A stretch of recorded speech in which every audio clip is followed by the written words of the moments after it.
Hello guys, welcome to the Transfer Show Plus. Originally we had an Instagram live planned today where it's a bit laid back.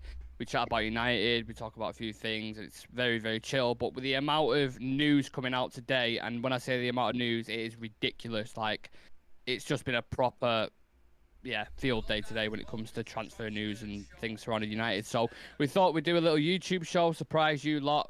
We've got an absolute A-team on today. So we've got Adam back from Wembley. How are you doing, sir? Good. I think it's the closest we'll get to Wembley this year by the looks of things. Yeah. I had a good time outside of the result. Thank God I didn't get the notifications till after. Yeah, I was going to say you're probably best off at Wembley and not watching the game that me and Sam had to endure over the weekend because it was absolutely terrible. Aaron, sorry. I'm going to keep getting that mixed up. I haven't spoken to you since the Brentford game. I'm sure we're going to get into it, but how are you? Are you good? I'm only just about getting over it now. Yeah. It's like that, the hangover from worst nightmare ever, innit? Horrible, man. Sam, how are you, sir? Yeah, recovered from the absolute disgrace that was Saturday. Made worse by the fact that I was hungover from Friday night, and then United ruined the rest of the day. So yeah, but over it now. But with all this other stuff coming out that we're going to get into, I don't know how long I'm going to stay calm. So I'm drinking CBD drink in a minute, just so I can stay calm and not lose my shit. So yeah, how's it going, Nick? Are you? Is it nice not to be absolutely baking warm for once? Yeah, you know what? I was just literally saying before when I was outside, I'm so glad that the weather's come down because me having the skin I've got, like Irish, Scottish background and all that kind of stuff, and being about 16 stone, it is an absolute nightmare in this heat. So, yeah, it's not been great. Also, I'm still not over that Brentford game. I'm just going to put that out there. I'm not over it at all. Like, it's ruined my weekend, but we're going to touch on that later. So, I'm just going to dive straight into it, guys, because there's that much stuff to get into. We're gonna blitz through a couple of them. So I want to speak about Erik ten Hag first. I'm gonna go through a few of the articles that's come out surrounding him, and then I'm gonna throw some quick fire questions to you lot. So this is coming from mainly the Telegraph, just an article they put out this morning, and he says Erik ten Hag wants 2 midfielders signed before the end of the August, with hopes that Adrian Rabiot will be signed in time for the Liverpool game. Having wanted to give the existing players a chance to prove themselves this season, Erik ten Hag appears to have accepted that he needs to accelerate changes, and Erik ten Hag is demanding at least 3 more signings at United before the transfer window closes. Sam, evidence yet again, there's another Manchester United manager that isn't getting backed properly, judging from what we're seeing, right? Shock horror. Yeah, are we surprised? Anybody surprised? No. I think we've lost Adam. It's all right. Let me tweak this because otherwise you're going to see 2 of me and nobody wants to see Tweet that. It. There we go. Cool. Yeah. Oh, fuck's sake, Adam. You're ruining my day. Absolutely ruining my day. Now we got no sound either, Adam. He's on mute as well. You're on mute, Adam. On mute. Yeah, sorry, my Bluetooth headphones just disconnected and I panicked because you probably hear yourselves. We go again. He's back. He's been back 5 minutes, and he's. What was I even saying? What was I even talking about? I asked you. I was saying it's another Manchester United manager that isn't getting properly backed again. It seems like it with the evidence that we've got so far, doesn't it? Yeah, shock horror that another Manchester United manager's not been backed by this terrible parasite ownership. I think it was a mistake for Ten Hag to give these players an opportunity to prove themselves because we saw what they did the entire last season. They were never going to step up. They were never going to play well again. Like 3/4 of this team needs to go. Obviously the board and everybody needs to go as well. So we saw the best players on the pitch last 2 games have been the 3 new signings. Malacia, Eriksson and Martinez, they've been the best players by far on the pitch. Every other player deserves to be dropped. They're not going to be dropped. Obviously, we might get into this a little bit later about the contract situation. That might be a reason why. But yeah, I'm not in any shock that another manager hasn't been backed because Mourinho wasn't backed. Ollie wasn't backed, Lou Van Gaal wasn't backed, David Moyes wasn't backed. So why are we shocked? Yeah, and the key element there is back to the right players, isn't it? Like they got players, just not The the players they they wanted. want, the players they asked for, they haven't got. Yeah. Adam is like we just said. Then he's give the players confidence. He said, "Look, I absolutely trust you guys. You know, it's a clean slate." And then within 2 games, they've completely threw it out the window. Give me your thoughts, because obviously you haven't been on the channel for a little bit. You've had your little trip to Wembley. You went and see Coldplay, which was probably a lot better experience than what we watched on the weekend. Yeah. But yeah, just talk to me briefly about the 2 games that you've. About Brentford. Well, I think the main saying is a leopard doesn't change its spots, and the team hasn't changed at all. We've watched for the last year, especially around this team, and they're just not good enough. They're not good enough, and maybe there's an element of a bit of cockiness to every coach who comes in thinking he can improve the current players. Yeah. Like it's a coach thing, but it seems like Ten Hag is going to cop on a lot sooner than a lot of them, and he's realized these players just aren't good enough, which is a bit of a good thing that he's found it out pretty early on. It's just a shame. I wish he had his actual, the players he wanted to bring in, especially his main focal point signing, which I don't know what the story is at this rate, but it's just not good enough. We've seen it with McTominay. He got dropped after the first week, and then did he come on as a sub at the weekend as well, instead of Donny? And you're thinking, like, what's going on here? And Garner. And Garner as well. And Gardner too. We'll get onto him as well. But it's just hasn't been good enough. We're not going to get anywhere with this current group of players. And it's just not good enough. We should hold ourselves. We hold ourselves, actually, at a high standard. But we're rock bottom now. We can't get any lower, can we? Every time I think we can't get lower. Yeah, I was just about to say that. Yes. Yeah. Can it get worse? Well, we've got Liverpool next. So if we lost 4-0 to Brentford, it could be 8-0 against Liverpool. Like, honestly, if they're on form and they're front 3, and if Darwin Núñez scores like a hat trick or something, I'm just gonna lose my shit. I'm gonna cry. Honestly, I can't take this shit no more. Aaron, Ten Hag is demanding 3 more signings, but how many do you think? But how many do you personally think will come through the door between now and the end of the window? Fucking hell. 2 maybe. Like we just been talking about. He wanted to see for himself the players. That's all well and good, but we're now like 2 to 3 weeks before the window shuts. Like, what big difference is gonna? I can't see many outgoings now, or the players that need to go. I see him making it. Rabiot looks like it's done. And we discussed Rabiot on the last show, and all of us said we didn't want him, but I've changed in that camp, because watching McTominay, honestly, watching McTominay, he's got to be better. He has to be better than what we've got. Yeah. Honestly, I don't know. I can't see much change in between now and the end, and I feel like he apparently came back early, Ten Hag, to get United in order. I feel there's enough footage from last season. He apparently had a conversation with Ranić where they discussed the players. I know he wanted to make his own mind up, but for me, it doesn't. Just watching footage, it doesn't take this long. I mean, they've been doing the same players have been doing it for at least 3 seasons now. Yeah, they can't keep getting away with it. They threw like 3 separate managers under the bus, didn't they? When Ollie was here, they threw them under the bus. Some of the players are still there through Mourinho under the bus as well. Rangnick didn't even give him a chance. There was leaks coming out about is it Sasha Lenz, the assistant, who was with him at the time, and he was saying he's like Ted Lasso and things like that. Like, they just didn't give Rangnick any credit at all. He was trying to implement a gegenpressing system without a pre-season coming in like December when the fixtures are busy as fuck. So if I was Ten Hag, I would have just listened to Rangnick, because he's been at the forefront. He's seen everything that he needed to. He knows where the leaks were coming from.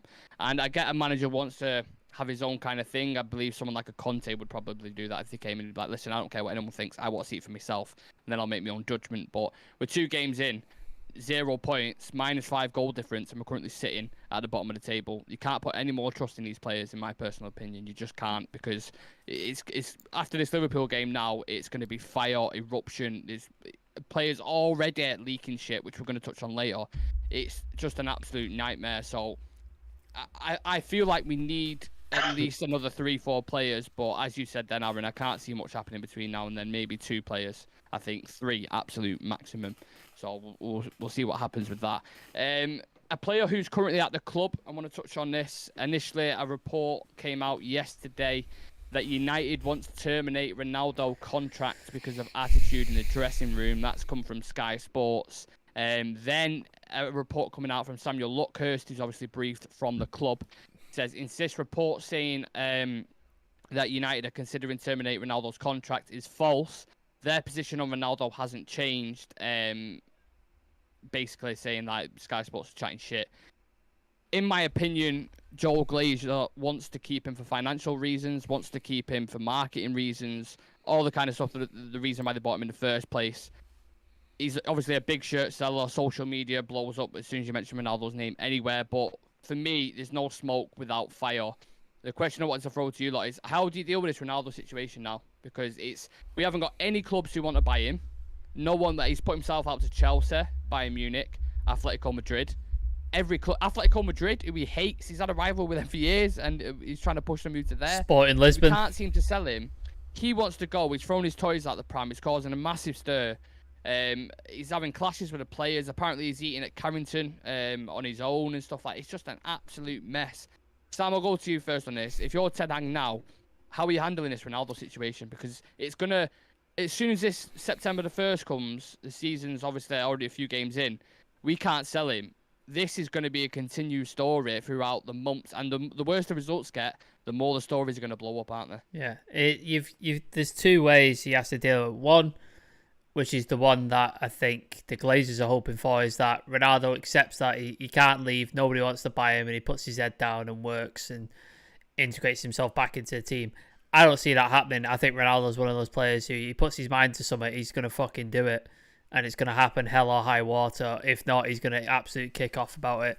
So I think the best thing to do for everybody, for Ten Hag, for the team, for Ronaldo himself, is just get him out the door somehow. Whether that's loan, whether it's selling him, if you want to release him the contract, whatever, just he needs to go and he needs to leave the team, because the atmosphere he's creating around him and the problems he's creating for the manager, problems he's creating for the team, is going to we're already in shit. It's going to be a bigger pile of shit if he stays beyond September 1st.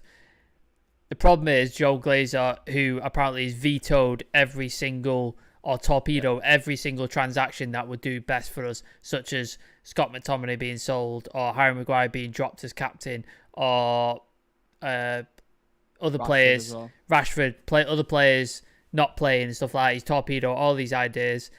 Why is Scott McTominay still here, obviously? And then obviously Ronaldo, because his commercial sales and his commercial output and the money he brings into Manchester United through merchandise, through shirt sales, people coming to watch Manchester United because of Ronaldo. The reason they probably sold out that tour in Bangkok and in Australia is because people probably thought Ronaldo was going to play, even though he didn't end up doing it. So all the money that Ronaldo creates, whatever team he's at, Joe Glazer wants all of that. He wants a piece of that. That's why no way is Ronaldo going anywhere while Joe Glazer's in charge. It's not happening. Yeah. And Adam, it's said now that Eric Ten Hag's actually open to selling him.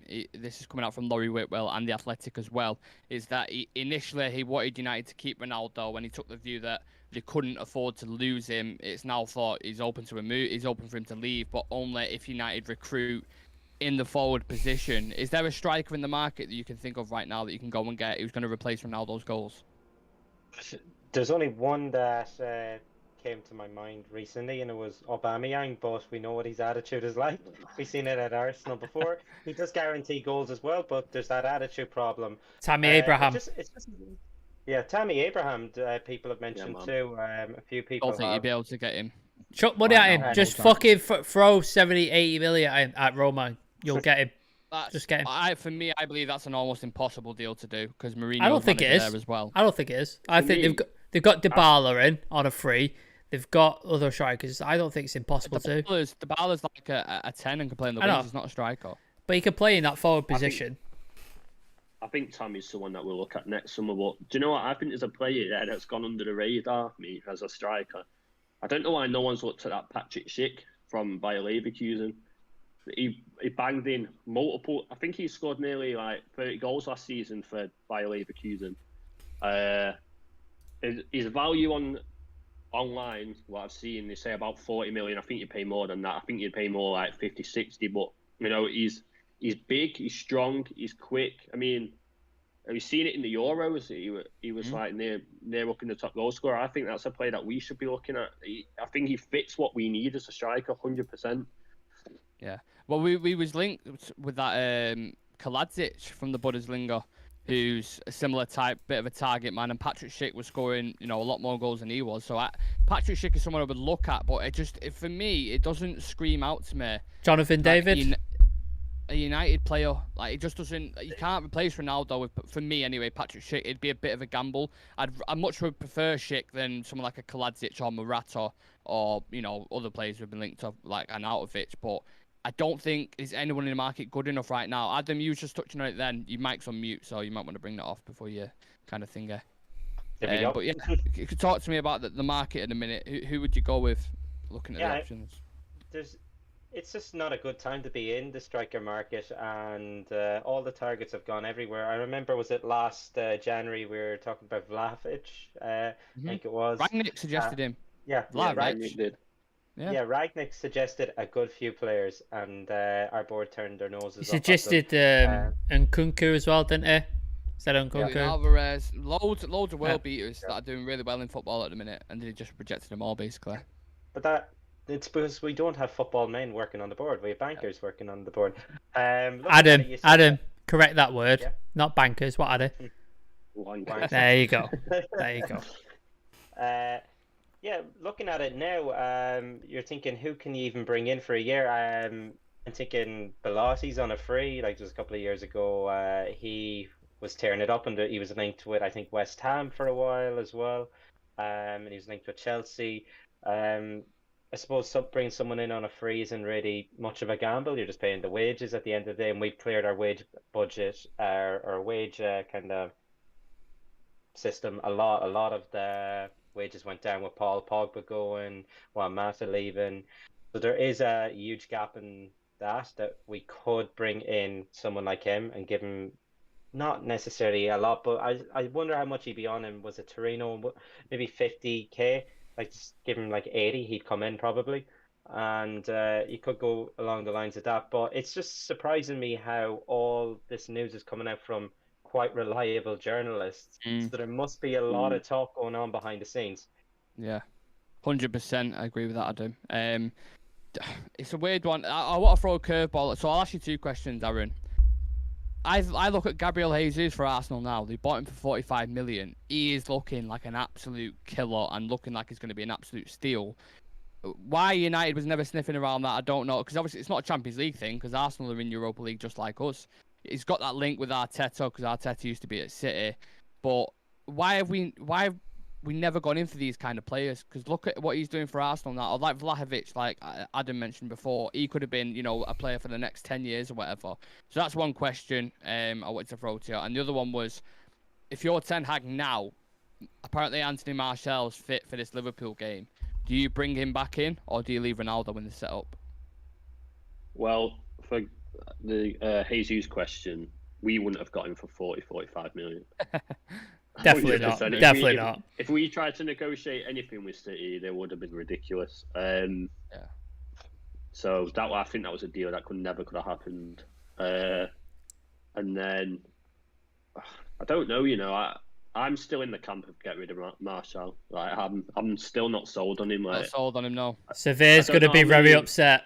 He's going to be very upset. I don't know how many seasons we can say, he'll come good this year. I think he's had one good season when it was like the pandemic season, for me anyway. So I don't know. I think we've cut our losses with Martial, but then I think we keep Ronaldo. So would he be your starting striker now, for the rest of the season, even considering the things that's going on with him surrounding him? We got no choice. We've left it too late. Ronaldo told us that he wanted to leave in, June? End of June, I think it was. We're still with him now. So you look around them players, who's in that squad, like, genuinely, do you think will get us 20 goals apart from Ronaldo? Ronaldo in a poor team, in a bad season, will still get you 20 goals. Yeah. It's just the question. The question I'm thinking of though is it worth the baggage that comes along with it for the rest of the season? Because it's just going to be a total distraction. Everybody knows he doesn't want to be here.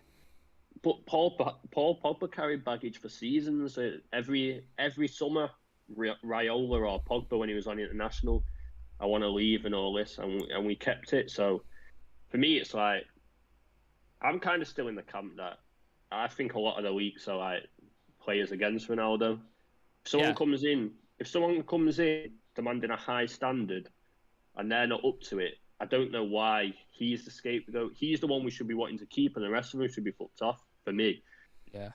No, I agree with you to a certain extent, and I know you're a massive basketball fan. I always use the kind of what's the word I'm looking for? The metaphor, like comparison. That's it, not metaphor. Of Michael Jordan when he comes in, like he demands the absolute top. And a lot of people were saying, if you watch that Last Dance documentary, everyone was saying how much of a prick he is, and they don't hate being around him, but it's because he's a winner, isn't it?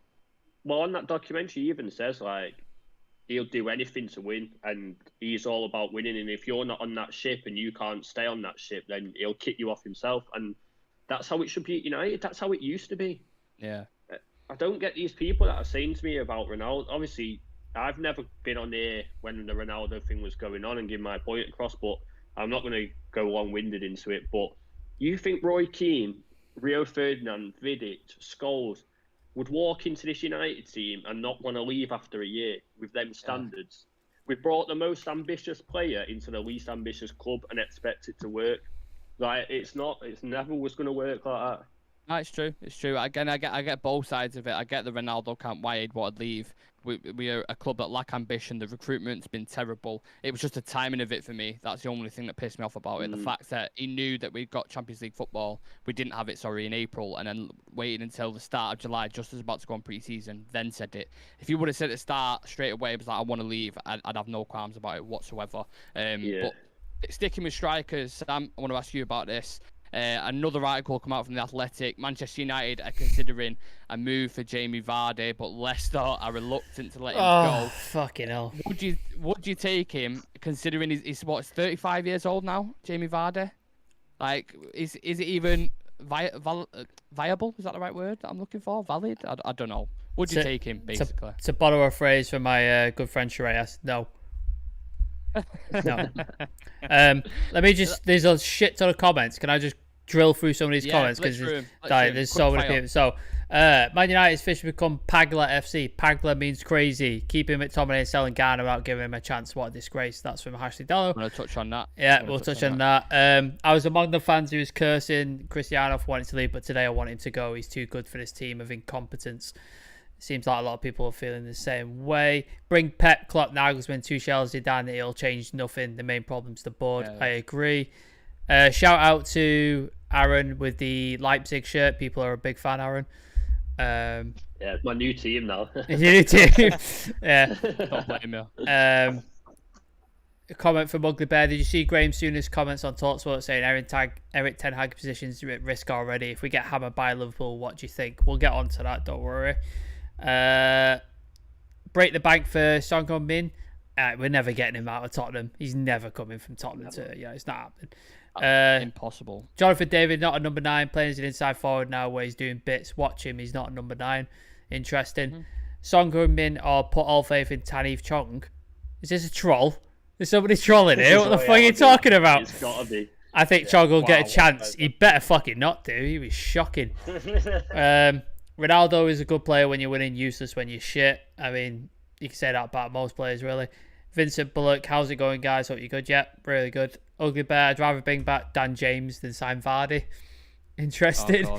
Manchester United target Villa captain John McGinn. Oh, fucking hell. John McGinn. What are we doing? Again, it's one of them where you go, he's the better than Freddie McTominay, but let's not go down that road. Let's not go down the road of the better. No. I think Jamie Vardy. If we sign it, when did they win the league? Was it 2000 and Leicester? Yeah, 17. Well, they won it. 16. 16. When Mourinho, 16? When Mourinho was in charge. Yeah, 16. So 2016. If we would have signed him then, makes sense. one of the top strikers in the league, was absolutely blitzing goals for fun, played on the counter, which is what United tend to do. Like I thought back then, but it is shrewd signing at 35, and his legs are falling off, and he survives off Red Bull and cigarettes apparently, according to his that's what his diet is. It's not the answer. This is yet another striker who's in his twilight years, who used to be good, and we're signing him to fill a gap. When are we signing this young striker who's going to play for the next 10 years? When are we signing this? Yeah, why are we not signing these players? Like, City are doing it, Liverpool are doing it, Tottenham are doing it. We're not fucking doing it. Why do we keep doing these stopgaps? It makes no fucking sense whatsoever. I can't believe it. It's just like, we're still doing this, and it's been 5 seasons? And we're still doing it. Flex Felix, one last comment. We'll sack Eric Ten Hag and Poch will be in by December. Don't talk to me about Poch. Interesting prediction. Don't talk to me. I don't want to hear nothing about Pochettino at all. Fuck that shit. Don't want to hear anything about it at the minute. We were discussing Vardy then, weren't we? He's missing out on, I think, an endorsement deal with Leipzig if he went there with Red Bull and all that. They could make an absolute massive marketing campaign out of that. So imagine the announcement video. Yeah, exactly. That's what I'm saying. Just Jamie Vardy looking twisted, you know what I mean? Do you remember when Stone Cold in wrestling we get the beer cans like that? And yeah. That's what Jamie Vardy has to do. Just 2 Red Bull cans and just fucking chug it down his face. Yeah. Leipzig, if you're watching, get on it. Yeah, for me with Jamie Vardy, Adam, he doesn't seem to fit the profile of what we need. You see Ten Hag going for all these target men. I would have thought Vardy would have suited Ollie Ball more, the counter-attacking, the quick transitions, in behind. That's how Vardy plays. Vardy he can to a certain extent, but he can't really drop to feet, link play like Martial does, let's say, for example. Does this signing make any sense whatsoever to you? No, absolutely no sense. Screams of desperation for me. They're looking for someone who will bring goals, Premier League proven. I reckon it's being discussed. And I reckon Ten Hag has just said, no, not for me. Because it's happened. Sam was saying it always happens. I don't know why we go for these. I feel bad saying washed up, but they're at the later stage of their careers. Yeah. We've been doing it the last 10 years. We've had Falcao, Ibrahimovic. Okay, Ibrahimovic is being decent. He has been. We've had Ronaldo now. Cavani. Yeah. Igalo. Igalo, jeez. I don't know why we do this. You were saying, we should have gone out last January, got Alvarez in, a young player who can work under any manager at the time then, because if someone new comes in, he's still young, can learn a lot.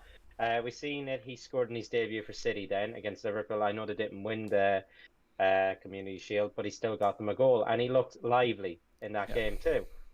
We're missing out on some really, really good deals. He got offered to us, Adam. He got offered to us. And we turned him down. Our board, fucking Joe Glazer and Mick Baldy Ponytail Face, fucking turned him down. Mick Baldy Ponytail Face. You got offered it. What did he cost City? Was it 17.5 million or something like that? Yep. Fucking hell. That would, if we're bringing in Jamie Vardy in wages, the fucking massive contract, that's probably going to be worth about 17.5 mil. Just fucking bring, I don't get it. I really don't get it. Yeah, you just know he's going to want a big contract as well. He'll probably want 2-3 years as well, and then be on over 100 and maybe 200k as well. And Leicester won't let him go for anything really less. Nope. As well. They'll want a top fee for this fella as well. So it's just screaming of desperation. I think we're at that panic stations right now. It's like DEFCON 5. Yeah, it really is. It really is. And the difference is, you look at Man City, who went and actually got Julian Alvarez. They've got a scouting set up in South America for Brazilian players, Argentinian players, one of the best in the world. And that's why they're handpicking these little gems from out there. We haven't got anything like that. I don't even know if we've got a scouting set up anywhere in Europe. I've never heard of it. Nick, we've got always anyone over 30 who's overpaid and has attitude issues, fucking join right up, sign right up. That's what he sees we go for. We've got a database, remember, and we had 500 right backs on it, and the best one was Aaron Wan-Bissaka. There you go. So that shows you our fucking scouting network. Absolute shite. We're going to touch on Wan-Bissaka later as well with another shocking story. But Aaron, if you want to give us just quick thoughts on Jamie Vardy, would you take him? What do you think of him as a player? Obviously, 35 years old now, which is a little bit concerning. Is this just another desperate shout? Yeah, just a panic buy. There's nothing more really. I don't even see the point in analysing his stats or the transfer. It's just pointless because it's just whoever we bring in now is a panic buy, and I ain't really got anything else to say. Oh, that's fair. Yeah, that's shite. Don't buy him. Shite. Let's move on. We don't want Jamie Vardy. Anyway, moving on to our next story, which is massive, and it stirred the pot a lot with United fans, especially Severe, who's been on the channel before. People know. Manchester United are open to wait for it. Just wait for it. Fucking hell. Manchester United are open to permanent offers for James Garner. Eric Ten Hag has decided that he should be allowed to leave if a suitable bid arrives. United value around 14 million. That's coming 14 million pounds. 14 million Fucking hell. And for me, when I'm looking at it like this, guys, we're basically United are selling Garner because they've failed to sell the players that are for sale, the likes of like Phil Jones, Eric Bailly, all these kind of guys. Sort of like, right, where can we get money from now? Oh, we've got a young prospect there who did really well for Nottingham Forest. Basically helped him achieve promotion into the Premier League. Was a massive player for him. He's actually a regista, the type of player that we need in the midfield. He's young. He's got plenty of years left in him. He's got leadership qualities. But we want to sign Rabiot. The transfer kitty isn't, right. We're not working on the budget expected. So what we'll do is we'll sell one of our young prospects for 14 million. That'll cover Rabiot's transfer, who's not even a guaranteed in himself. Like, what is going on? Fuck. What the fuck is going on? It doesn't make sense. Like, who wants to go first on that? Because baffled my mind. Can I go first? Because I'm getting wound up. Yeah. I can feel myself getting wound up. How has they got to the valuation of 14 million for James Garner? In what world is he only worth 14 million? Absolutely out of the fucking bag. If Rabiot's coming in for that amount, and who we were looking at? What was he called? The defensive midfielder. You on about who we were linked with? Savage. Savage. Yeah, and Savage is worth, what was he? 70 mil? 60 mil? No, it's 50. 50 mil. So if he's 50 mil, Garner's got to be at least 30, 35. Minimum. That's heavy price tag. That I don't think so. I don't think so. James Garner. Yeah, though, you gotta add. That's big. He's British. He's British player. He's homegrown. He's in the United Academy. Plays in the Premier League. That's taxed all the way up to the fucking bill. How much did Tottenham pay for Jed Spence? Because it would be around 8 million. They paid for Jed Spence. How much? 8. Yeah. Well, put it this way. It'd be more than that. It'd be more than that. You mentioned Tottenham. Tottenham was just paid 25 mil for Basuma. Exactly. So no one's paying 35 mil for Garner. Basuma's proven in the Premier League. The fucking quote, like Casido, who plays for Brighton, who we got offered 5 million for. There's a story out now. They're quoting 50 million pounds for him. The transfer market, don't make fucking sense anymore. Like, prices do not reflect value. Prices do not reflect talent anymore. It doesn't fucking matter anymore. So, the price point doesn't reflect the talent. It's fucking ridiculous.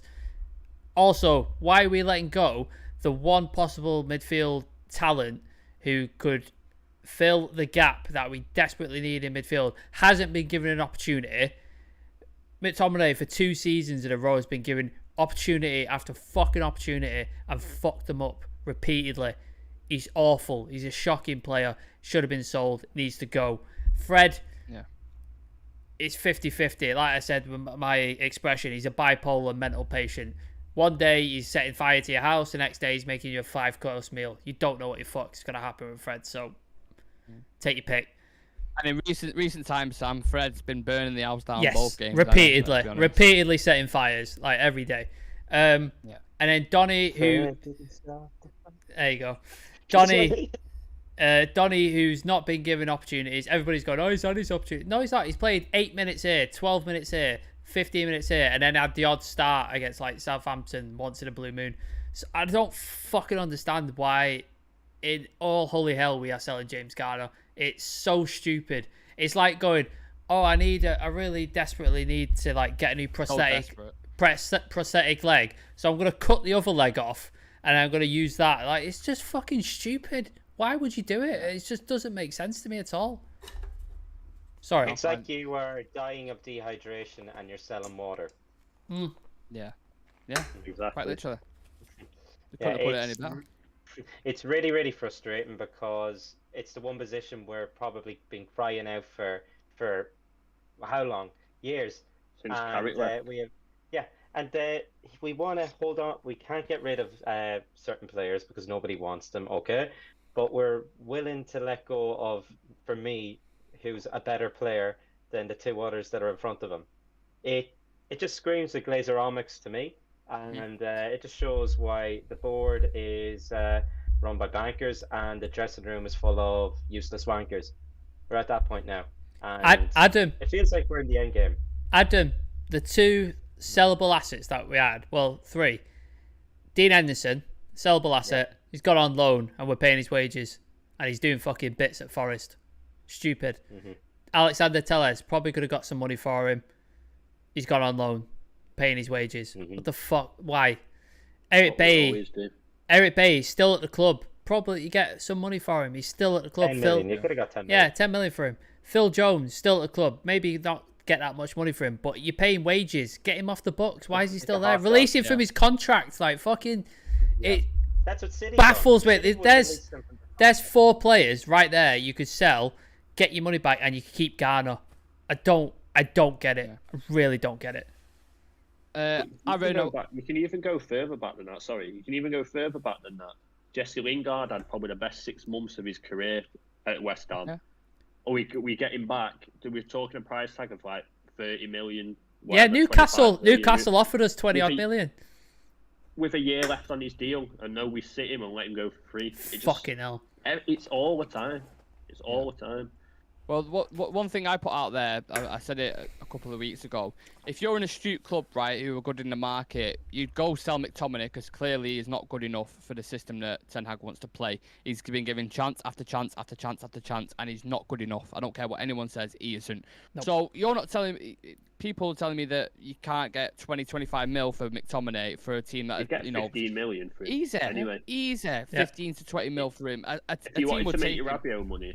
Yeah, and this is my point. So if you can sell someone like that for that price tag, go do that. Go get a Tillemans or a Conrad Lema, who are both available for 20-25 mil. That's what a normal club would do. But we're like, well, McTominay's got good leadership qualities and he gives good interviews. So what we'll do is we'll keep McTominay in the team because he's passionate and he's hungry and he fights for the badge, but his qualities, you know, similar to Yossi Benayoun or someone like that. And then what we'll sell one of our fucking hell, where'd you pull that name from? Fucking hell, where did that name come from? Fucking hell. Exactly. He's not even that. He's Pascal Chimponda. He's fucking Lescott level. You don't curse the name Pascal Chimponda, mate. Don't fucking you dare. He's not good enough. He's just simply not good enough. So why not go sell him for 15? Darren Gibson, yes. Yes, Aaron. Darren Gibson. That's who he is. That's exactly who he is. Talk to me, Aaron, about the situation with that, because it's the Garner, McTominay, like, it's baffling, isn't it? Yeah, it's basically like a trading up I don't know. I'm not going to say a Lamborghini because Garner's not that level, but it's like trading up. It's like trading up like a new Range Rover for a clapped out punter. Well, no, it's like I don't know. I just think it's all wrong again.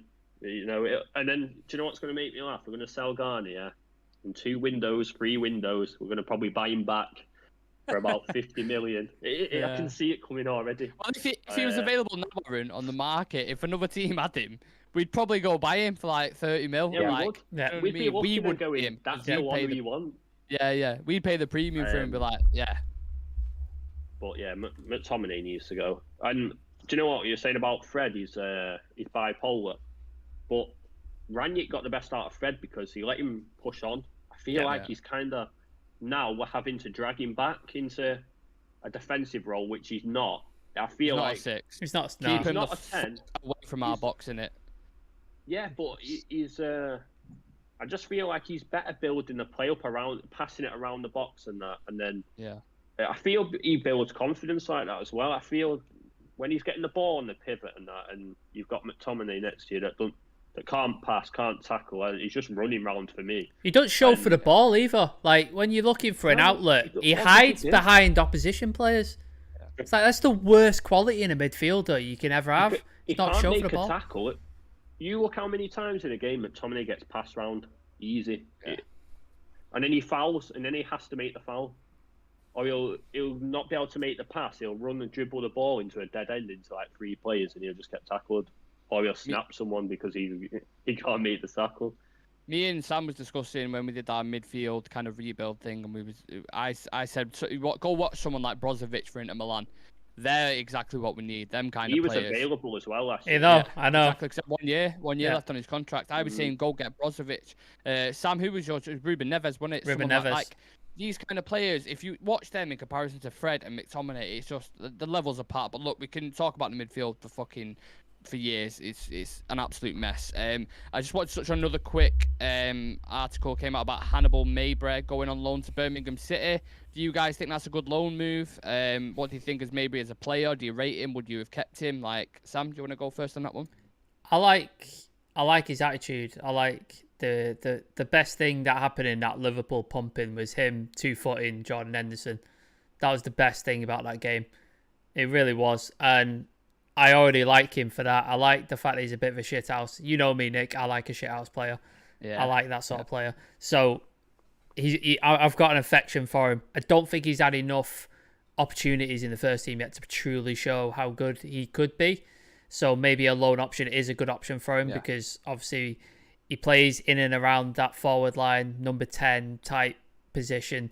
And if you've got the likes of Bruno, Ericsson, Donny, he's probably going to find his time limited. So loan opportunity probably is the best thing. And hopefully in the Championship, tougher league, physical league, might play to his strengths, might give him some bit of confidence. It's probably a good option. Hopefully the reason if he's going, is it Birmingham he said they're going to? Yeah. Hopefully they give him minutes. I don't want to see another Watford situation. Was it Ethan Laird who went to Watford and they just didn't play him? No, it was Garner who went to Watford. Garner went to Watford. Yeah, and they didn't play him. It's just like, I hope they play him in the first team. I hope he gets minutes to develop and stuff like that. So yeah, I think it's a good option to send him on loan. Yeah. We seem to have a good circuit, a loan circuit with Birmingham, because Steve Chong went there, Ted and Mengi went there. That went well. That went well, didn't it? Steve Chong. Yeah. No, actually, Steve Chong was all right for Birmingham. Until he got injured. Yeah, until he got injured, yeah. The manager was singing his praise, and some of the fans were actually a fan of him, but obviously since he's come back, it's not worked out at all. Hannibal Mabry, Adam, talk to me. Are you a fan of him? Do you think this is a good loan move for him? Yeah, I think it's a good move for him. Obviously, in the Championship, there's a lot more games than the Premier League. He's more likely to get a good few minutes, maybe even break in and start a few games for them. I haven't actually seen enough of him. I don't think he's fully ready just yet from what I have seen to even make it on the bench for us. I think there's players ahead of him like Garnacho who deserve a spot ahead, all these sort of players. But I think the Championship will be a good move because very, very physical down there, more games, tough. I suppose you could almost say it'll be almost like a welcome to English football in a sense. If he's starting regular there, he'll be very, very close to the fans, even the away fans. They'll be quite abusive. Welcome to England. So it'll be an experience for him, and I think it is a good move. Did Sligo not want a Hannibal there? No, not fancy a little loan move. We'll take anything at this point, honestly. Yeah. Commiserations to Sligo Rovers, Adam's hometown team who went out of was it Europa League qualifications or something? Conference. Conference, yeah. Commiserations. Aaron, talk to me about Hannibal Mabry very quickly if you can. What do you think about him as a player? Would you send him over to Birmingham? Do you think that's a decent loan? Yeah, I'd send him. I feel with players like Hannibal and that, when we play them, they've got to come in and hit the ground running because there's so much pressure on them. Because it's like we need them to do well instantly. We don't have that bedding in process like City had with Phil Foden, where after a year or two, people are saying, "Why isn't this kid starting? Why aren't you getting more game time?"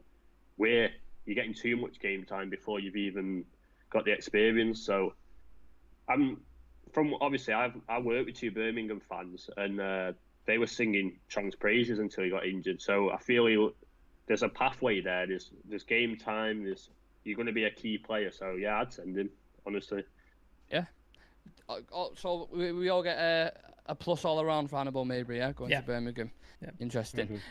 Right, now let's move on to a very strange story. I don't know what this Gerard Romero's smoking, But apparently, Barcelona of all teams are after Wan-Bissaka. That's what he's put out on Twitter. he does have good ties with Barcelona, don't get me wrong, but he don't have to come out with some outrageous shit. I think he's one of them journalists who loves clicks and clout because he just comes out with proper mad shit. I'm going to call him a CC journal. You ever heard the phrase CC journal originated here? Clicks and clout. That's all he's there for. Because I've seen him put at loads times. De Jong 95%. De Jong defo not going now. De Jong's back. Things are heating up. All this. Yeah, things are heating up. Just a load of bollocks. Absolute bollocks. And apparently it's going to be a swap deal with Dest as well, who's one of their wing backs. I mean, like it's like someone sat there and go, what transfer can we make up the most outrageous? Wan-Bissaka at Barcelona. I've never heard a worse thing in my life. He's like the opposite. If Wan-Bissaka's like a West Brom player, you cannot have him at Barcelona. It just would not work. Do you reckon? I don't know what anyone says. Do you reckon he was talking to him and a journalist were at a bar one night, just getting pissed, like just totally sorry? Yeah. So I bet you, I could get Wan-Bissaka in a Barcelona story, and he's like, fuck off. He's like, no, watch me, what? And he got on Twitter that night. It was just like, fucking yes, this is going on there. Absolutely out of his mind. He's not a scout at Barcelona who's watched him play recently in the past 2 years and gone, you know what? He would fit a tiki-taka system. He would fit right. He can pass the ball really well. Yeah, he's a really good passer. He's versatile. He could probably slot into DM when you're pushing up. Like, it's bullshit. Utter bullshit. But it's coming from Gerard Romero, who seems to be credible to a lot of people. I don't think he is. He's just lost his credibility now, hasn't he, for that? Jesus. But does anyone give me thoughts on Wan-Bissaka to Barcelona? Bollocks. Absolute bollocks. Move on. Complete bullshit. Okay. If there was any element of truth in it, put him on the plane, bring him to Spain, save us from the pain, honestly. Yeah, I'll pay for his ticket. I'll pay for his ticket if it's fucking true. Yeah. I'll fucking fly it myself. I tell him fucking heartbeat. I just don't believe the story's true at all in any facet. Like, absolute bullshit. Do you see Wan-Bissaka at Barcelona, Aaron? No, not a chance. I just can't even picture it. No. Imagine him holding the shirt up in the new camp. I know. They do that kick-up ceremony, don't they? Before the thing. Fucking hell. He can't kick up. He's going to be like that. He'll lock the ball and he'll be like that. Like kick-ups, like trying to fucking... It's not happening. It's not happening. No. All right. There is a controversial comment in the thing. I will read it out. Sorry, Ugly Bear, but... I'm sorry, I can't agree. Aaron Wan-Bissaka is a million times better than Diego Dallo. Oh, mate. Controversial. Wan-Bissaka can't kick a football. Yeah. No. You see Wan-Bissaka go forward, he looks like he's never played football in his life. I know. No. Do you know what? He's not even got a touch. No. There's two elements to it for me. Diego Dallo's good at going forward, but shit at going back. Wan-Bissaka's good staying back, being defensive, but awful at going forward. So it depends basically what you want out of a player. Like, they've both got poor qualities, but Wan-Bissaka on the ball is probably takes it past Diego Dallo's kind of defensive incapabilities. There's a reason Wan-Bissaka looked good at Crystal Palace that season that we bought him, because they're playing Roy Hodgson tactics and they're penned in for 80 minutes, and that's his dream. I just tackle all day. That's all I want to do. Yeah, spot on. One laugh before we kind of move on from it. He actually started off his career as a right winger. Yeah. How? No idea. No idea. I'm out. Yeah. Do you ever watch? You know when a lake's frozen and you see a duck and it tries to land and it's like just fucking. That's what like watching Wan-Bissaka's like going forward. Yeah. It's fucking ridiculous. Like when they run on Scooby-Doo and their legs are it's just that's all he is. That's just Reggie. Yeah, let's not turn this into the roast of Wan-Bissaka, because it feels like he's getting a Comedy Central roast here. Let's move on. We'll stick with Barcelona, but we'll go away from Wan-Bissaka, because I don't think a lot of people are happy about that. Yeah, sticking with Barcelona, another twist yet in the ever-going Frenkie de Jong saga. Plug your belts in. Listen to this. Marcel van der Kraat. I have heard from very strong sources that United's offer for Frenkie de Jong has expired. Didn't know deals could expire. Didn't know there was like milk that's gone off. No idea how they can expire, but apparently it has. New negotiations will have to begin. They will have to make a new construction to fulfill the economic wishes of the player. So lads, talk to me. Where's your heads at with this deal at the minute? Because it's just like fucking this. I don't know what's going. Every single day, there's a new like story about it. Like, I'll be what's? I'll be Are we gonna offer him more wages now or what? I'll be brief. I don't care anymore. I really don't care anymore. Like, just either sign him or don't. I don't give a toss anymore. Like, it's fucking been going on for 15 weeks at this point. He was coming, he's going. It's like listening again. This deal's like bipolar. It's like you don't know what's fucking like whether they want to come or not. Like, either sign him or walk away from the deal. I don't give a shit anymore. I'm sick and tired of reading stories about it. I'm sick and tired of posting stories on our fucking Instagram about it.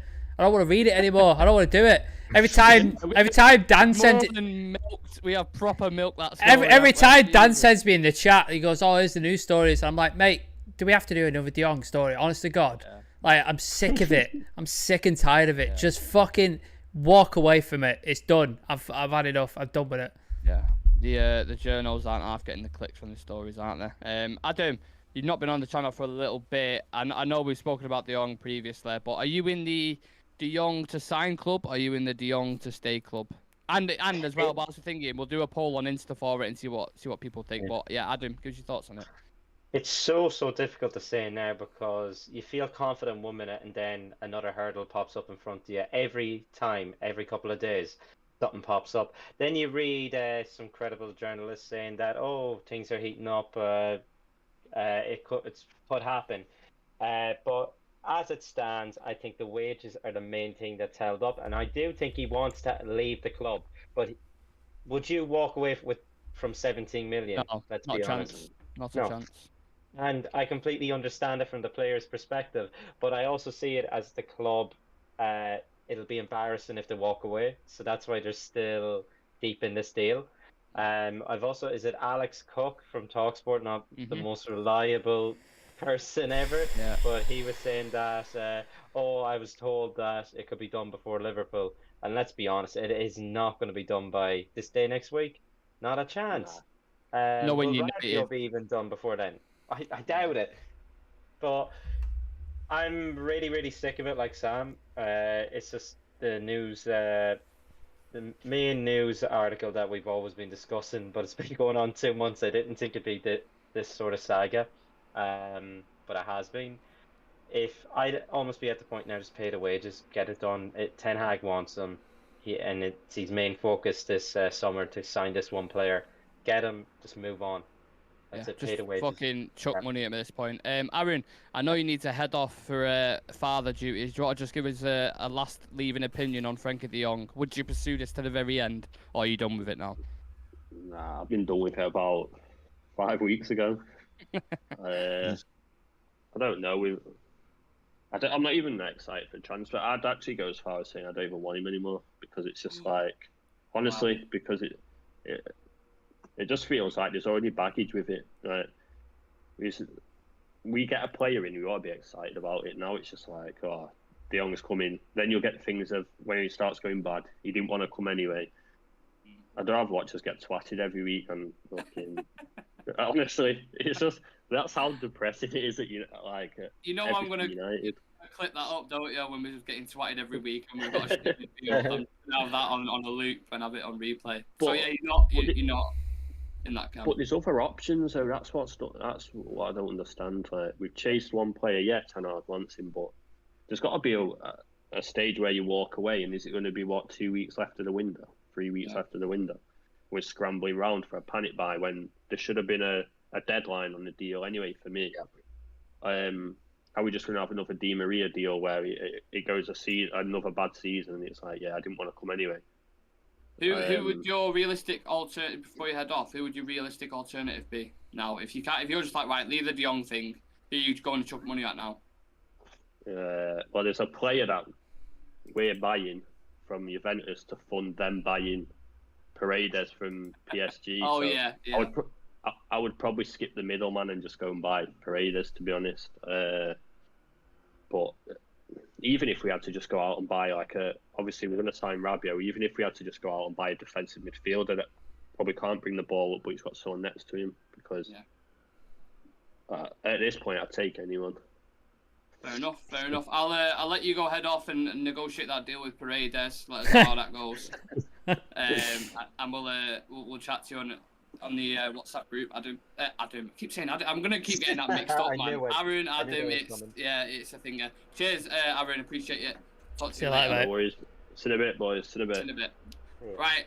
We've got another story to discuss here, lads. 2 games in, and it's officially a leaking season. A few pieces here from Samuel Luckhurst. So, sources close to some United first-team players say there was a huge dressing room argument at Carrington on Thursday before the Brentford game. It also says Eric Ten Hag's decision to retain Maguire as captain is not fully supported by the United squad, with a number of high-profile players still sceptical of Maguire's rank and its privilege of the starting role. So you've got the Maguire captaincy issue that's causing, a fuss, and you've got the actual just people arguing in general. Like, I'd love to be a fly on that wall in a minute after that Brentford game, because I reckon all or nothing documentary on that. How much would that bang if they did it? I'll pay it now. I don't care. I'll pay it now. They wouldn't do it because how exposed it would be. They would not do it. They would never sign up to it, I don't think. Again, similar situations to the Ronaldo thing. Adam, I'll go to you first on this. It's same thing with Ronaldo. How it's going to drag on if he stays, and we know he wants to leave. The Maguire situation, if he stays as captain, it's just going to keep coming up in it. Every time we lose, every time it's just like, well, the players aren't happy. Maguire's still captain. What do you see the logic in Ten Hag keeping Maguire as captain? I see it in a sense where he didn't want to kind of disrupt the already dressing room. I think the only way you can deal with this issue now is actually by dropping Maguire and putting whoever's vice captain, or giving promoting someone else and changing the vice captain. The vice captain is Bruno.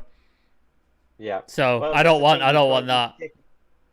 But you can take it away from Bruno, and it won't be as much news. Then it won't be as stripping it from Maguire. So if you put Maguire on the bench, start Varane and start Martinez over Maguire, you can choose anyone. Then just try someone else out.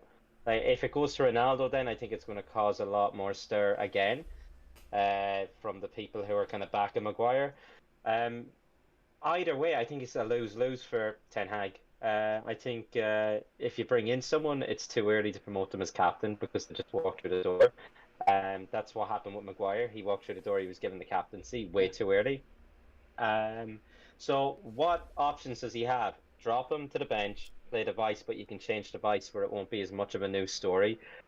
Completely strip him of the captaincy, and that will also kind of cause a big stir in the dressing room, and there already is a stir. Or you bring in someone and then make them captain, but that's just repeating what Maguire done, and if they don't kind of live up to that level, we're back at stage 1 again. So there's no winning in this situation. It's just a shame we actually made the guy captain that early. He shouldn't have been captain that early. Yeah, that's it, Adam. If I'm Ten Hag now, I'm giving them all a bunch of pillows with maybe a few rocks in them. I'm just saying, right, lads, everybody grab a pillow each, or like in Gladiators when they had them things that they just used to twat each other with. Give every single player one of them, put them into a room and say, solve your differences right now. I'm going to give you 20 minutes to twat the fuck out of each other. After you come out from there, you leave it at the door then. That's it. That's how I deal with it. I've got a better idea. Do you remember the scene in The Dark Knight where the Joker splits a pool cue and goes, make it fast? We're gonna make it fast, and just chuck a broken pool cue and just see who comes out at the end. There you go. Yeah. Captaincy problem solved. Can I just mention one more thing? We've seen it back in the day when Roy Keane was captain and Schmeichel was vice captain. They had bus stops together. He twatted him. He fucked him up, didn't he, Keane? Yeah. They both had black eyes. They got onto the bus, I think, and it was a pre-season at the time as well. Yeah. And I think it could have been Steve McLaren who said you're both a disgrace, and what you call it? Or no, it was someone else who said it. I forget who it was, but he said, "Oh no, I'm getting mixed up with an Irish story where he said it to McCarthy." It was in the hotel room, wasn't there? And I think Peter Schmeichel went to knock on Roy Keane's door, and he's like, "Right, what's the issue, mate?" or whatever. They both just started smacking the shit out of each other, and then the next day they get on the tour bus or whatever it is with shades on. Both of them got black eyes, and they're just it's sorted now. Teddy Sheringham and Andy Cole hated each other. They hated the fuck out of each other, but we won treble. It's like, But do you know what I mean? The difference was they hated each other because of the competitive level. Exactly, Like exactly. But Maguire and Ronaldo hate each other because they're on opposite ends of the spectrum. But that's what I mean. You know what I mean? Like that's what I mean. Like we should have players competing for places, and we don't have that because are we going to get into the contract thing about the minutes? Yeah, well we can touch on it now if you want. Just so segue into it now. You give me a segue. So apparently there's a clause in some of the players' contracts that they have to play a certain amount of time. Players like Luke Shaw, Harry Maguire, Bruno Fernandes, and a few others have to get a certain amount of minutes. That's just another example of the board undermining the boss in it, really. When you look at it like that, like we've always questioned, why is Maguire still playing? Why is Luke Shaw still playing? Why is Rashford still playing? Ollie played the same team week in, week out. Never dropping McFred, never dropping Maguire, never dropping Rashford, despite the fact they were fucking awful week in, week out. And I was like, why? Surely Ten Hag knew about this going in, right? Surely they've said to him, well, Maguire has to play a certain amount of minutes. Maybe he thought, like, oh, I'll have a look and I'll figure out in training, might be able to get something out of it. Now he's realised he can't, and now he's stuck in this situation. Because he thought he'd be able to get something out, and because obviously he's well known for developing players and getting the best out of players that weren't previously good at other clubs or other things like Tadic, Haller, players like that. So maybe he was more confident in his abilities to get something out of him. Now he realises he can't, and they're not going to, and now he's stuck because contractually he can't drop him. Joel Glazer isn't letting him get rid of Ronaldo, despite the fact it's a negative impact on the team. He can't drop Maguire captaincy because, again, Joel Glazer involvement won't let him drop the captaincy from him. And he can't drop Bruno, he can't drop McTominay, he can't drop Rashford, despite the fact they're all fucking terrible right now. And he's stuck, and that's where he's at right now. Couple of comments, and then I'll let you get on to the next bit, Nick. Adam, have you left your comment in there? You're on the show. I left a comment in there, yeah. Fucking hell. God's sake. Ugly Bear, if Lindelof is fit, I can see Maguire being dropped for Liverpool. I don't think so, mate. It's not happening. Bruno needs to be dropped as well as Maguire. I agree. Severe's in the chat. Shout out to Severe. Captaincy issues, a lazy excuse. Players have performed badly. End of. They should stop chatting about the captaincy. Ashley Dallo, Bruno, Maguire, Shaw, Rashford, Fred, McTominay, Sancho need to be dropped. I don't agree with Sancho, but I agree with the rest of them. Let the youngsters take over new blood. If we keep making Marcus Rashford, if we were keeping Marcus Rashford, make him captain. That could be the making of him. I don't agree with that. Definitely don't agree with that. He's a confidence player as well, Rashford. He lacks confidence at times. I think that'd just bring more pressure. Severe says it's not a strange clause. A lot of contracts for the top players have appearance clause in it. Yeah. Israel, this Man United, why are they playing like this? We're trying to figure that out, mate. No idea. Ashley Dallo, Roy Keane on Steve McLaren. I regretted my brawl with McLaren. Reporter, what do you regret? Keane, I regret I didn't kill him that day. Oh my god. It's mentality. I love Roy Keane.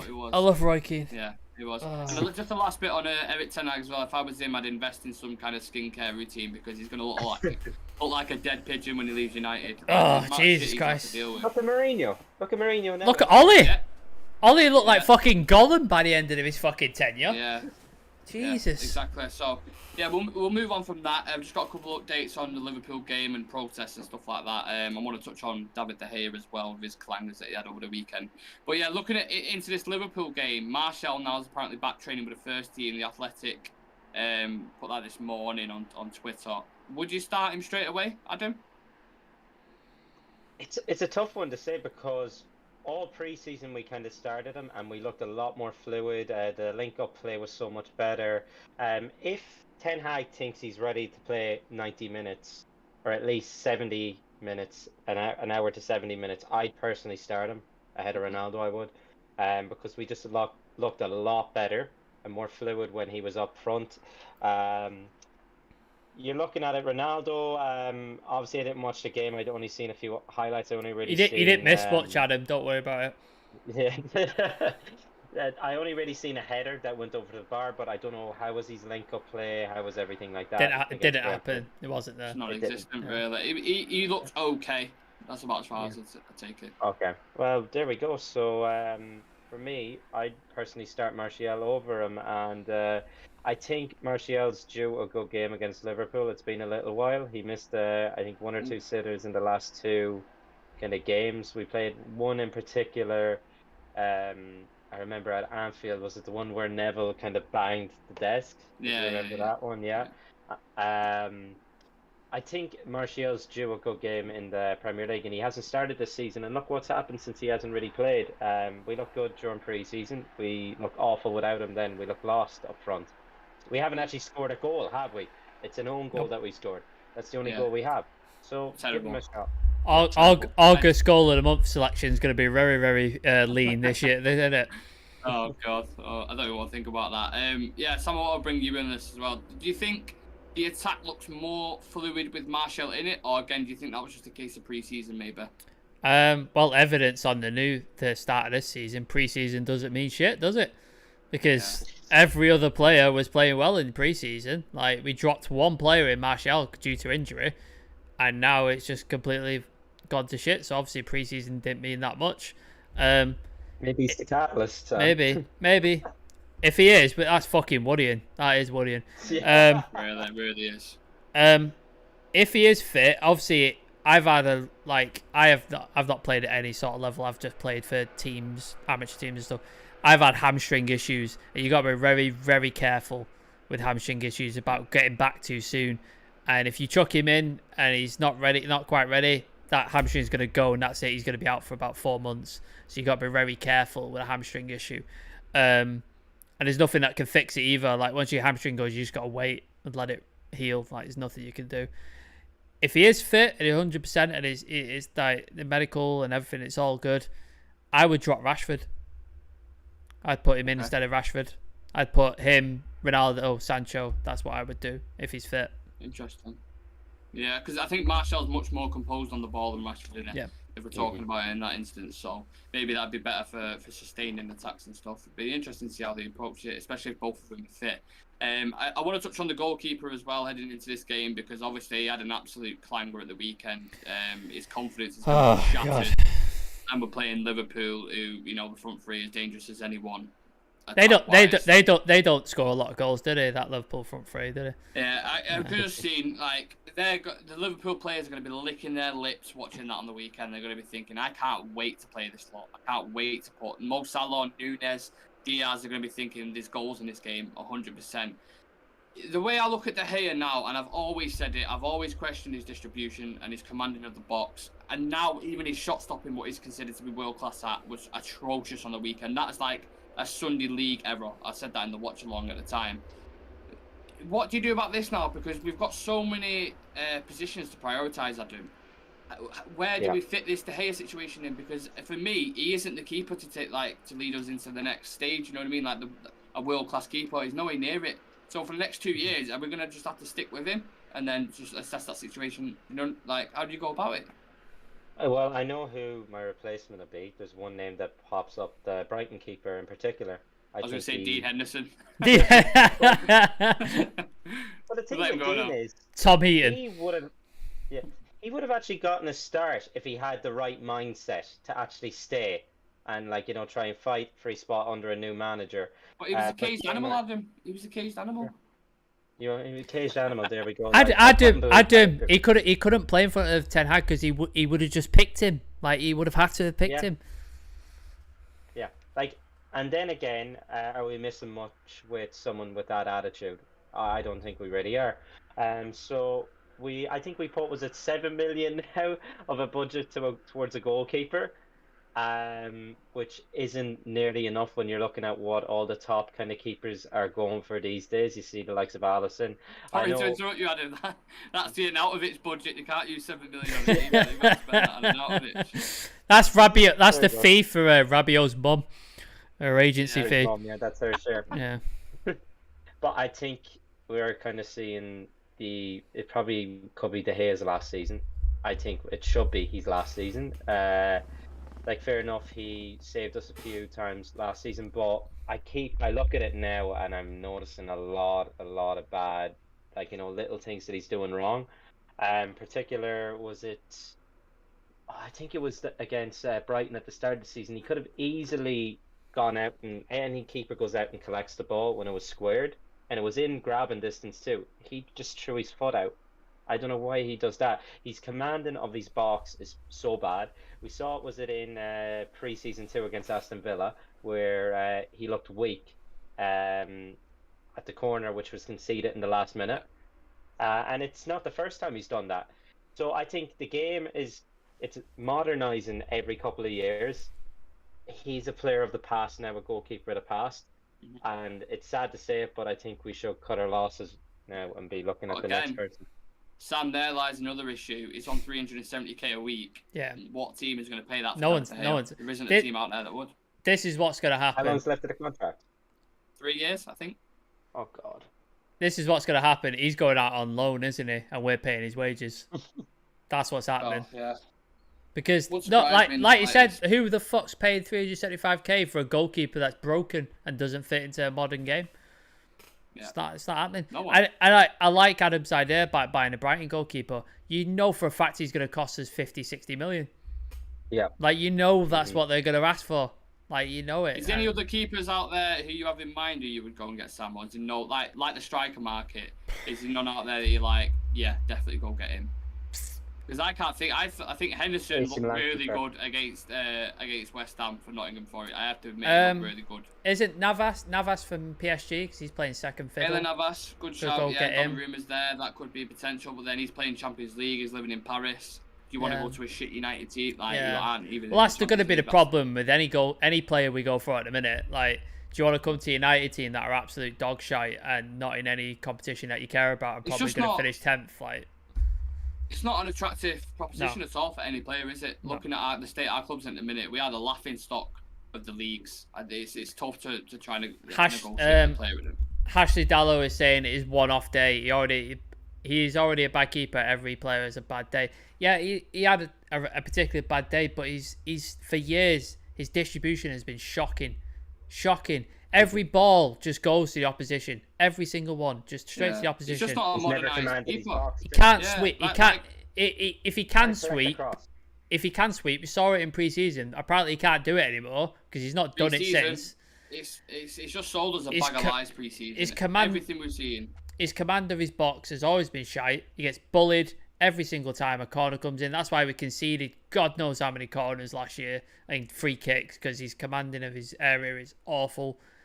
He doesn't offer any plus point. The one plus point he had was his shot stopping, and that went to shit against Brentford because that was tame, easy shot, that first goal. Yeah. Like, anybody could save that shot, and it went through his arms. So at this point, it's just Uncle Bear saying the youth goalkeeper Mateo Kovar is decent.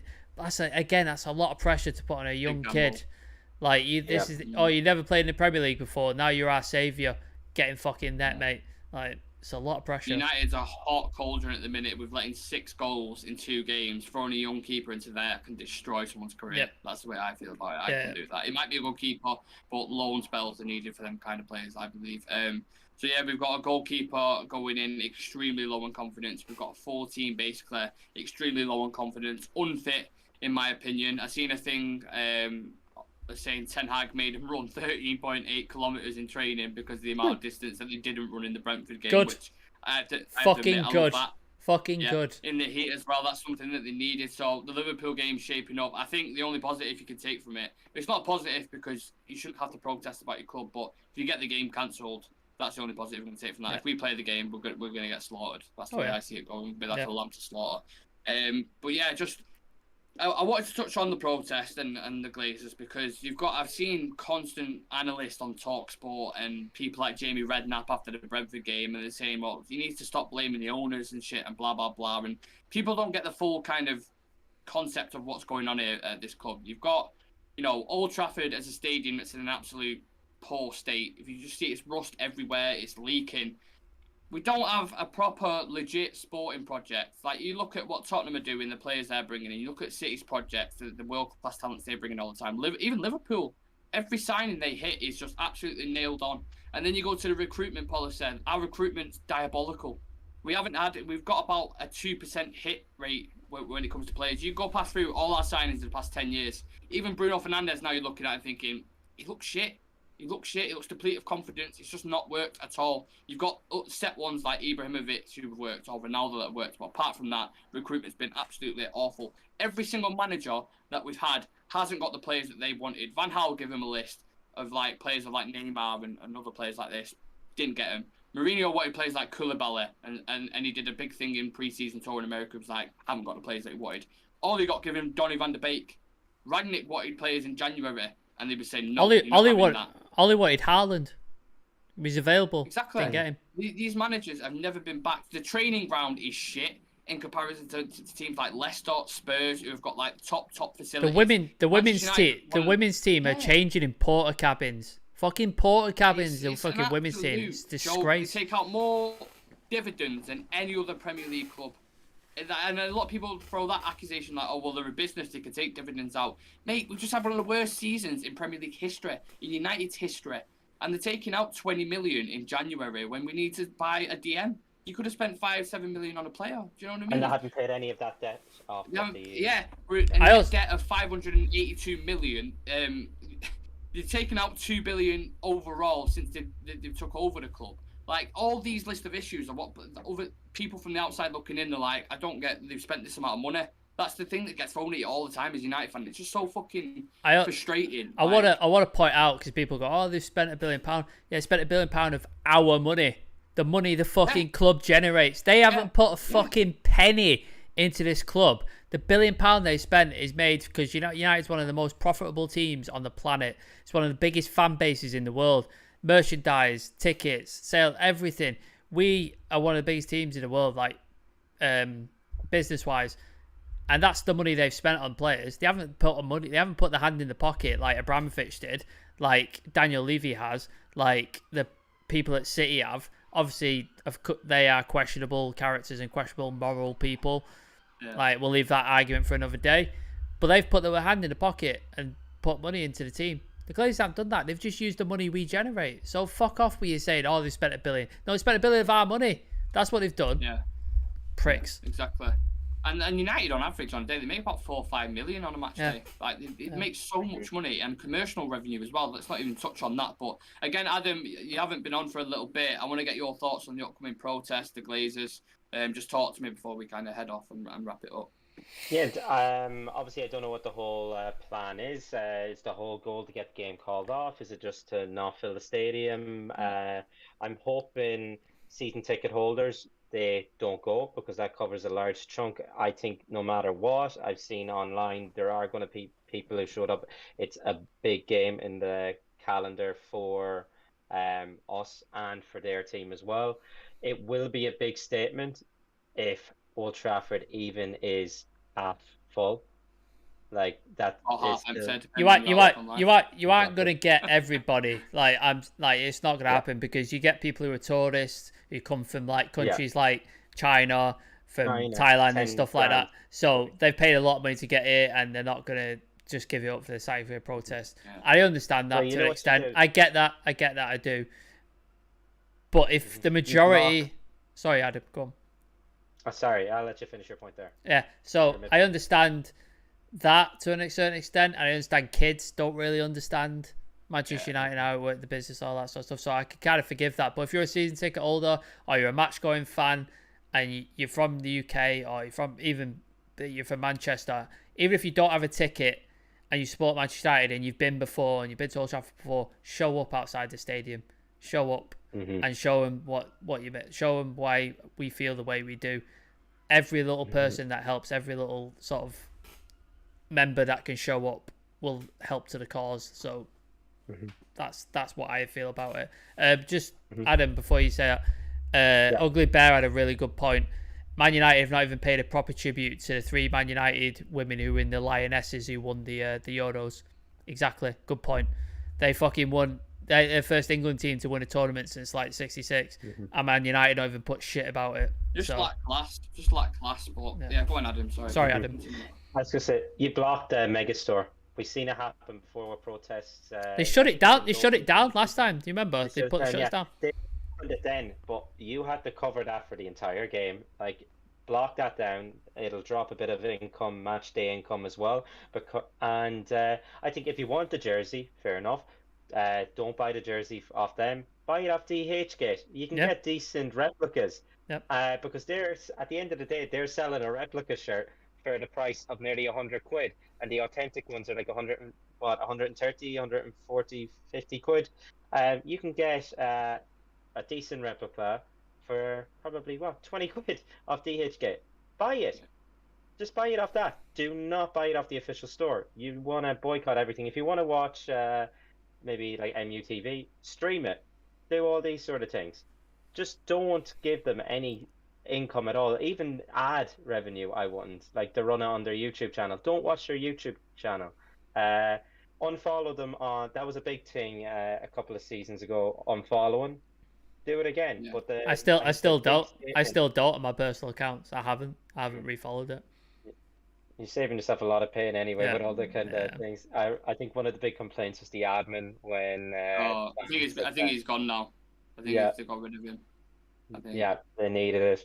But I think the main thing for this weekend is blocking the store and obviously empty Old Trafford. Empty Old Trafford's the big one because that's going to be in front of the cameras, and that they're going to be over there in America, sitting in their offices with their hands like Mr. Burns like that. And if they see that during the biggest game of the calendar year for Manchester United and Liverpool, they're going to be like, oh, what is going on here? Like, they're going to be feeling the pinch. You want to make them feel the pinch. Leave the negative reviews on all their other businesses. I've been doing that. Yeah. Which is great. I've seen a lot of that happening. And also, the sponsors leave negative reviews there as well. That's how you attack them. Attack their pockets, but do it strategically and smartly, because just showing up, they're not doing any of this, isn't doing anything, especially fans walking out after they bought a ticket. That's the thing. But I understand as well, if they weren't to get a ticket, someone else would just buy it then. Yeah. So that's the worry as well. So there is the statement too, if you buy the ticket, walk out. Exactly. To show, like, I don't care that you ain't got no power over us. We'll leave the stadium and we'll make it look empty. Like, the height of the Super League last year, we actually did it. We got the game called off. I remember being sat there coming back from the protest. I'm like, wow, we've actually got arguably the biggest game in the Premier League calendar called That's the thing. Because of what we have the power. We have the power. All the fans, we have the power to get these guys out. But we have to come together. So this is what I'm saying. Even if you're not a season ticket holder, even if you've only bought one match ticket in your life, or you go to multiple games a year, show up at Old Trafford on Monday. Show up and just protest against the Glazers. Obviously, do it safely, do it legally, peacefully. Protect yourselves as well. Make sure that you're not sort of getting crushed or anything like that. Make sure you look after each other and everybody else around you. Make sure everybody's safe, because we don't want anybody coming out hurt or anything like that. Like out of this protest, we want it to be peaceful and we want people to be all right when they leave. That's what it takes. It might be young kids at the protest, might be people with families and stuff like that. So make sure you look after each other if you are coming. 100%. But even if you're an international fan, leave negative reviews on all the businesses. You can do your part, even if you're not a local fan. That's the thing. MUTV is another one as well. Don't subscribe to that. Don't keep paying them that. Right. Unsubscribe, unfollow them. Do not buy anything off their stores. That's all you do. Every little helps when you're trying to build this momentum and build, building up to this massive protest. Every little helps from anywhere. Anything you can do. One last thing I want to say as well is I feel like these massive platforms like United Stand, Stretford Paddock, the United, I can't remember. United View. One, but United View with Flex, and there's another one as well, I can't remember off the top of my head. United People's TV, I think it is. If all these didn't have such jealous bitterness towards each other, and they just put the differences aside and came together, you don't understand how much of a massive bang that would have across the fan base. If all of them united, millions of followers on each one, but they won't put the differences aside for the good of the future, for future generations, your kids that are growing up, they're going to watch Manchester United. And I just feel like it's mega important for all of them to align with groups like 1958 who are doing massive work surrounding the protests and stuff. So I just hope one day, they can realise there's bigger issues at stake, there's a bigger picture, and then we go from there. But God knows what's going to happen with it. I'm going to be there. I know that for a fact. I'll be there. I'll be there. Obviously, Adam, you're overseas, so it's more difficult for yourself. But you're going to be doing everything when it comes to negative stuff reviews, everything like that. Yeah, absolutely. So, yeah, I'm not going to say we'll look forward to it because we shouldn't have to protest about our club, but we will stand strong. We'll be there. So, yeah, unless there's any final thoughts, guys, I think that's it. We can wrap up. Fuck the Glazers. Glazers out. That's my thoughts. I was just going to say, as you said, all the other channels to unite. Just have a Christmas truce moment, like from World War One when the Germans and the British, Canadians, they just shared a moment. They did. That's what you do. Just have peace, unite for at least once. Unite. Yeah, exactly. Because right now it's man divided. That's what it is. We're not man united, especially the fan base. It's very divided. But it's one thing if it is a big a call out, it's just to unite for this one thing, because there's a lot of pressure in the media for the first time in a long time. You have people on Sky Sports obviously being broadcasted around the world who are actually talking about the issue now heavily, and it's always in the news. It's on the front and the back in newspapers as well. And this could be, I know the Super League was the closest we got to getting them out. Yeah. But I think if you people relented because they went, oh, here's Varane, here's Sancho. Exactly. But that's it. I think we've learned from that previous mistake. They haven't delivered on their promises they made after that. And it's just time to get them out. Just unite, do everything you can. International fans, local fans, get down to the ground. And international fans leave negative reviews, spam them, get their businesses stars down, affect their business, pinch their pockets.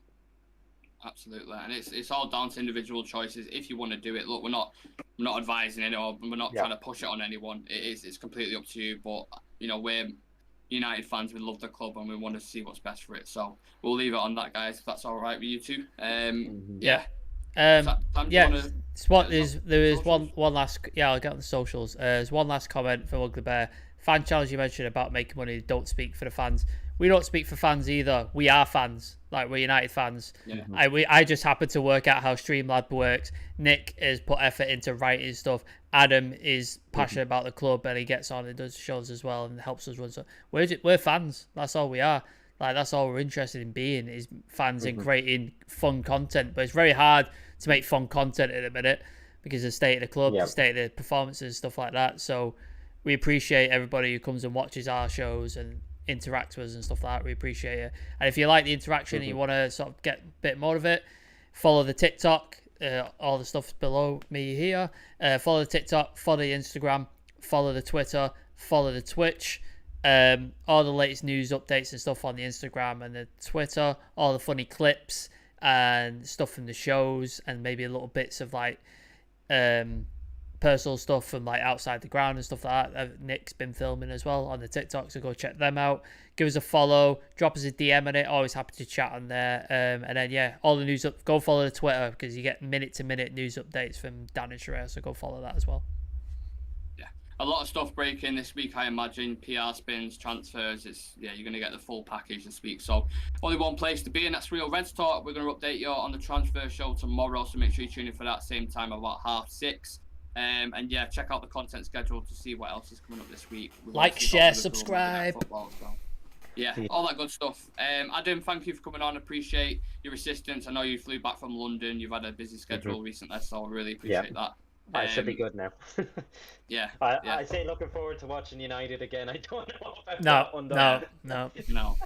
Don't think we are. And Sam, thank you for joining me as well. We'll talk in the group chat. Thank you everyone for watching. Take care. Peace. Peace. Peace and love. 391.